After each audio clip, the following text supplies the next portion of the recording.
নমস্কার বন্ধুরা, ত্রিপুরার ছোট্ট একটি গ্রাম থেকে আমি রিমা। আমার এই ছোট্ট পরিবারে তোমাদের সকলকে জানাই অনেক ওয়েলকাম। তোমরা সবাই কেমন আছো বন্ধুরা? আশা রাখছি যে যেখানে আছো অনেকটা ভালো আছো। তোমাদের আশীর্বাদে আমি অনেকটা ভালো আছি। আজকের সারাটা দিন আমার সঙ্গে থেকে আমার ব্লগটা কন্টিনিউ দেখার অনুরোধ রইল। আর যে বন্ধু আমার চ্যানেলে নতুন আছো, প্লিজ তোমার কাছে আমার অনুরোধ আমার চ্যানেলটা সাবস্ক্রাইব করে আমার পাশে থাকার।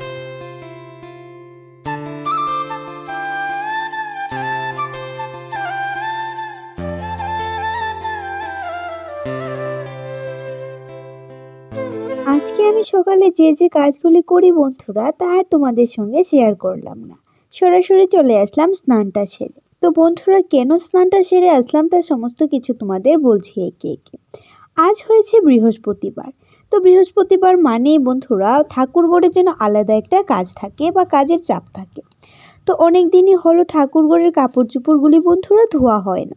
তাই আজ ভাবলাম যে আজ যেহেতু বৃহস্পতিবার, তাই একসঙ্গে কাপড় চোপড়গুলি ধুয়ে আমি মেলে দেব, আর এগুলি শুকিয়ে গেলে মা পুজোটা দিয়ে দেবে।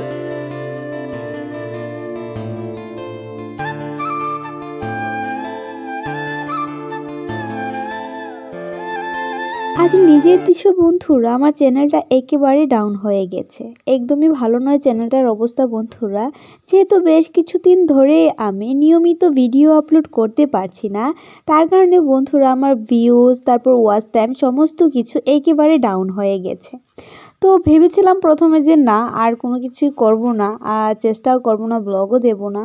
কিন্তু পরে ভেবে দেখলাম যে বন্ধুরা, যদি আমি ব্লগ ভিডিও নাই করি, তাহলে যদি নাও পাই, আমি যদি এই চ্যানেলটা থেকে কোনো কিছুই না হয় আমার, তবুও বন্ধুরা এগুলি তো আমার স্মৃতি হিসেবে থাকবে। আমি কখন কি করতাম, কিভাবে ব্লগগুলি তোমাদের সামনে প্রেজেন্ট করতাম, সমস্ত কিছু আমিও কিন্তু একদিন দেখতে পারবো।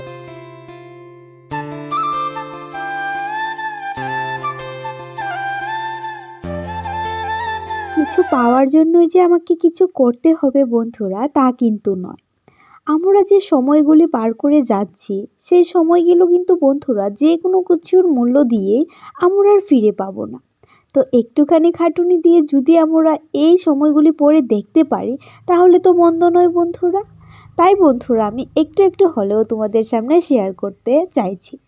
যদি কিছু পাওয়া যায় তাতে তো অনেকটাই ভালো, আর যদিও বা না পাই, তাহলে আমার এই অতীতগুলি না হয় স্মৃতি হয়ে থাকবে।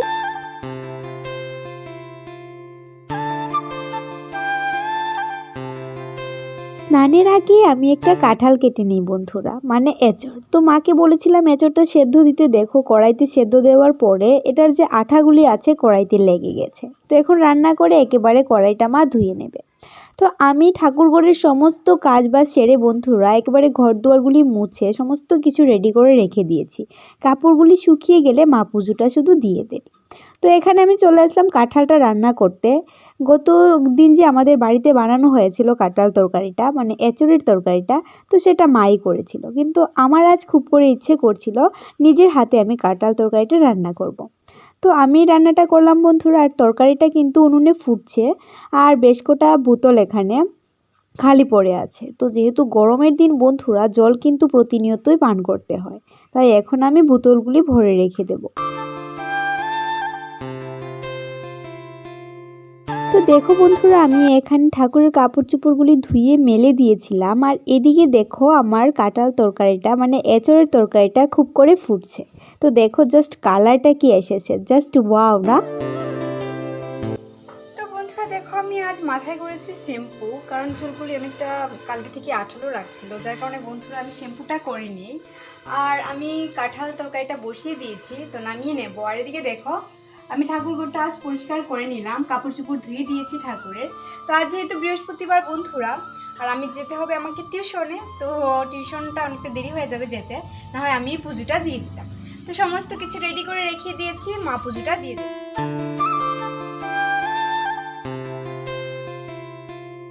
সকালে রুম ক্লিনিংয়ের কাজ, কাঁঠাল কাটা, স্নান করে ঠাকুরের কাপড় চোপড় ধুয়ে দিয়ে রান্না করতে করতে বন্ধুরা এখন প্রায় 11:10 মতো বেজে গেছে। তো আমাকে চট করে খেয়ে বন্ধুরা বেরিয়ে পড়তে হবে, কারণ টিউশনের টাইম হয়ে গেছে। তো বন্ধুরা দেখো, এখন বেরিয়ে পড়লাম, চলে যাব টিউশনে। ভাত খেয়ে আর কোনো কথা নেই বন্ধুরা, বেরিয়ে পড়লাম।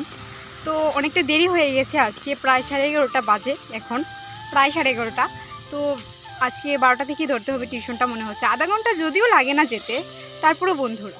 তো বন্ধুরা প্রতিদিন এই রোদের মধ্যে টিউশন যেতে একদমই মন চায় না, কিন্তু কি করব বলো, আমার কাছে যে এই টাইম ছাড়া আর কোনো টাইমই নেই, কারণ বিকেলেও স্টুডেন্ট আসে। তো বন্ধুরা এইমাত্র টিউশন শেষ করে আসলাম, আর দেখো আসার পথে কী নিয়ে আসলাম দেখি, এই দেখো লিচু নিয়ে এসেছি। তো আমার জন্য না বন্ধুরা, মামের জন্যই নিয়ে আসা, কারণ মাম যেহেতু বাড়িতে আছে তো ওকে একটু মানিয়ে নেওয়ারই চেষ্টা করছি আমরা সবাই মিলে, কারণ ও তো ছোটো, কখনো ওর মাকে ছাড়া থাকিনি, যার কারণে ওকে আমরা মানে ওর মতেই চলা হচ্ছে। তো ওকে আমি বলে এসেছিলাম যে তোমার জন্য লিচি নিয়ে আসবো, তো বলেছে, তো কটাই নিলাম, কারণ এখনও লিচু ভালো করে পাখিনি বন্ধুরা, তো কটাই নিলাম শুধু মামের জন্য। আমি আসতেই দেখি মামসুনাটা একটা পুতুল নিয়ে বেরিয়ে পড়েছে। ও না সারাদিনই খেলা করে, কারণ যেহেতু মা বাড়িতে নেই, মানে ওর মা হসপিটালে ভর্তি বন্ধুরা, তাই ও যা চাইছে, যেরকমভাবে থাকতে চাইছে, আমরা সবাই মিলে চেষ্টা করছি ও যাতে একটু আনন্দে থাকে। তো এখন হয়ে গেছে বন্ধুরা সন্ধে, আর আমি সন্ধেবাতি দেখিয়ে দিচ্ছি এখানে।